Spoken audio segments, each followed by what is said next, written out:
Sebuah video yang memperlihatkan sebuah layangan menyangkut di sayap pesawat maskapai Garuda Indonesia saat hendak take off viral di media sosial.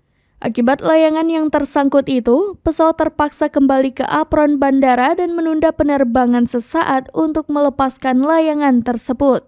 Video layangan yang tersangkut di sayap pesawat Garuda itu direkam oleh salah seorang penumpang bernama Ricky Suhendar. Video itu dibagikannya melalui akun TikTok miliknya @RickySuhe.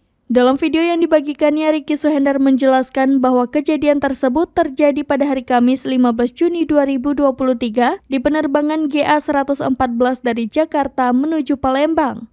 Awalnya, Ricky Suhendar menyadari adanya layangan yang terjebak di bagian sayap pesawat dan sempat memberitahukannya kepada seorang pramugari. Namun, ia mengatakan bahwa petugas tersebut tidak segera melaporkan ke pilot atau kokpit pesawat, melainkan berjalan ke bagian belakang pesawat. Untungnya, sebelum pesawat lepas landas, ada seorang pria di luar pesawat yang memberikan tanda bahwa ada sesuatu yang tidak beres di pesawat. Dalam video tersebut terlihat seorang pria berpakaian biru mencoba memberikan tanda kepada pilot dengan melambaikan tangan dan menyilangkan tangannya. Pilot pun akhirnya mengumumkan pesawat itu akan kembali ke apron untuk melepaskan layangan yang tersangkut itu.